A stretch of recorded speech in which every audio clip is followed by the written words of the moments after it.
ಉಡಾಯಿಸೋ ಖಾರ ಬಣ್ಣ ರುಚಿಯನ್ನು ನೀಡುತ್ತದೆ. ಮೆಣಸಿನ ಪುಡಿ ಚಿಂದಿ ಉಡಾಯಿಸೋ ಖಾರ ಬಣ್ಣ ರುಚಿ.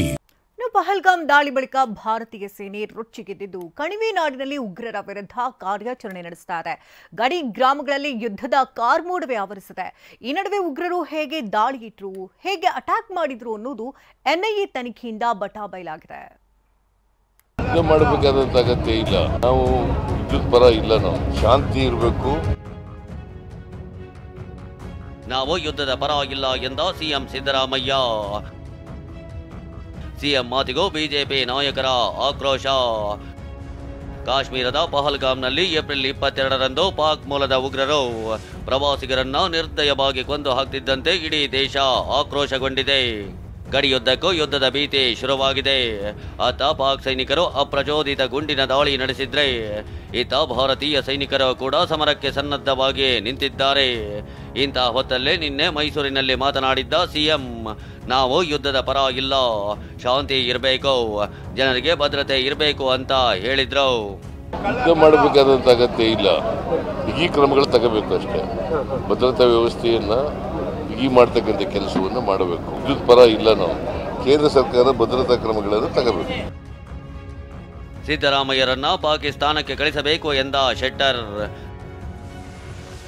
ದೇಶದ ಜನರ ಕ್ಷಮೆ ಕೋರುವಂತೆ ಬಿಜೆಪಿ ನಾಯಕರ ಆಗ್ರಹ. ಸಿದ್ದರಾಮಯ್ಯ ನಿನ್ನೆ ನೀಡಿದ್ದ ಹೇಳಿಕೆ ಪಾಕಿಸ್ತಾನದ ಮೀಡಿಯಾಗಳಲ್ಲೂ ಸದ್ದು ಮಾಡ್ತಿದೆ. ಇದನ್ನೇ ಅಸ್ತ್ರ ಮಾಡಿಕೊಂಡಿರೋ ಬಿಜೆಪಿ ನಾಯಕರು ಸಿದ್ದರಾಮಯ್ಯ ಅವರನ್ನ ಪಾಕಿಸ್ತಾನಕ್ಕೆ ಕಳಿಸಬೇಕು ಎಂದಿದ್ದಾರೆ. ಅಷ್ಟೇ ಅಲ್ಲ, ಇದು ಕಾಂಗ್ರೆಸ್ನ ತುಷ್ಟೀಕರಣ ನೀತಿಯ ಭಾಗ ಅಂತ ಆರೋಪಿಸಿದ್ದಾರೆ. ಈಗ ಪಾಕಿಸ್ತಾನದಲ್ಲಿ ಇರ್ತಕ್ಕಂಥ ಮುಸಲ್ಮಾನರು ಅವ್ರನ್ನೂ ಸಂತುಷ್ಟಗೊಳಿಸುವಂಥ ಕೆಲಸ ಸಿದ್ದರಾಮಯ್ಯ ಮಾಡ್ತಾರೆ. ಈಗ ಸಿದ್ದರಾಮಯ್ಯವರು ಪಾಕಿಸ್ತಾನದ ಭಾಳ ಪಾಪ್ಯುಲರ್ ಲೀಡರ್ ಆಗಿದ್ದಾರೆ. ಬಹುಶಃ ಅಲ್ಲಿಗೆ ಶಿಫ್ಟ್ ಆಗ್ಬೋದು ಚಲೋ. ಪಾಕಿಸ್ತಾನಕ್ಕೆ ಅವ್ರು ಕಳಿಸ್ಬಿಡೋದು ಚಲೋ ಅಂತ ನಂಗೆ ಅನಿಸ್ತದೆ. ಸಿದ್ದರಾಮಯ್ಯನವರು ಹೇಳಿಕೆ ಕೊಟ್ಟಿರೋದು ನಿಜಕ್ಕೂ ದುರದೃಷ್ಟ. ತುಷ್ಟೀಕರಣದ ಕಾಂಗ್ರೆಸ್ಸಿನ ಮುಖ್ಯಮಂತ್ರಿ ಸಿದ್ದರಾಮಯ್ಯನವರ ಆದ್ಯತೆ ಸಂಪೂರ್ಣವಾಗಿ ದೇಶದ ಸುರಕ್ಷತೆ ಆದ್ಯತೆನೇ ಇಲ್ಲ. ಇವರಿಗೆ ಬರೀ ಓಲೈಸಿಕೊಳ್ಳುವಂಥ ರಾಜಕಾರಣದಲ್ಲೇ ಎಂಟೈರ್ ಹಿಂದೂ ನಮ್ಮ ದೇಶದಲ್ಲಿರ್ಬೋದು ಪರದೇಶದಲ್ಲಿರುವಂಥ ನಾವೆಲ್ಲರೂ ಇದಕ್ಕೆ ಉಗ್ರವಾಗಿ ಖಂಡನೆ ಮಾಡ್ತೀವಿ. ಇದಕ್ಕೆ ಸಾರ್ವಜನಿಕವಾಗಿ ಸಿದ್ದರಾಮಯ್ಯನವರು ಏನು ಇದನ್ನು ಈ ಥರ ಸಪೋರ್ಟ್ ಮಾಡಿ ಮಾತಾಡ್ತಾರೆ, ಇದಕ್ಕೆ ಅವರು ಸಾರ್ವಜನಿಕರ ಕ್ಷಮೆ ಕೇಳಬೇಕು. ಸಿಎಂ ಹೇಳಿಕೆಗೆ ಪ್ರತಿಕ್ರಿಯಿಸಲು ಡಿಸಿಎಂ ಡಿಕೆಶಿ ನಿರಾಕರಿಸಿದ್ರೆ ನಮಗೆ ದೇಶ ಮುಖ್ಯ ಅಂತ ಎಐಸಿಸಿ ಅಧ್ಯಕ್ಷ ಖರ್ಗೆ ಹೇಳಿದ್ದಾರೆ. Under the leadership of mister Mallikarjun Kharge and Rahul Gandhi he participated. We have been respecting. We want to keep this country united.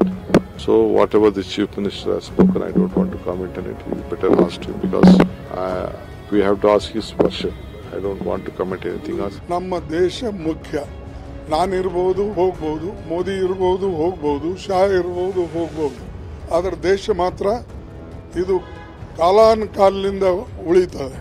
ಮತ್ತು ಅದು ಉಳಿಬೇಕು, ಒಕ್ಕಟ್ಟಿರಬೇಕು ಅಂತಲೇ ನಾವಿಷ್ಟೊಂದು ಎಲ್ಲರೂ ಕೂಡ ಪ್ರಯತ್ನ ಮಾಡ್ತಾ ಇದ್ದೇವೆ. ತಮ್ಮ ಮಾತು ಚರ್ಚೆಗೆ ಕಾರಣವಾಗ್ತಿದ್ದಂತೆ ಇಂದು ಸ್ಪಷ್ಟನೆ ನೀಡಿರೋ ಸಿಎಂ, ಯುದ್ಧನೇ ಬೇಡ ಅಂತ ನಾನು ಹೇಳಿಲ್ಲ, ಅನಿವಾರ್ಯವಾದರೆ ಯುದ್ಧ ಮಾಡಬೇಕು ಎಂದಿದ್ದಾರೆ. ಯುದ್ಧ ಬೇಡ ಅಂತದ್ದು ಯುದ್ಧ ಅನಿವಾರ್ಯವಾದರೂ ಮಾಡಬೇಕು.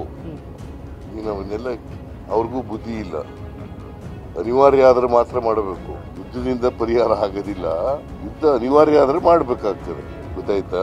ನಾನು ಯುದ್ಧ ಬೇಡಿಕೆ ಬೇಡ ಅಂತ ಹೇಳಲಿಲ್ಲ. ನಾವು ಯುದ್ಧದ ಪರ ಇಲ್ಲ ಎಂದಿದ್ದ ಸಿಎಂ ಇಂದು ಅನಿವಾರ್ಯವಾದರೆ ಯುದ್ಧ ಮಾಡಲಿ ಎಂದಿದ್ದಾರೆ. ಇದರ ನಡುವೆ ಸಿಎಂ ಮಾತು ಪಾಕಿಸ್ತಾನದವರೆಗೂ ಹೋಗಿ ಸದ್ದು ಮಾಡ್ತಿದೆ. Bureau report, TV9.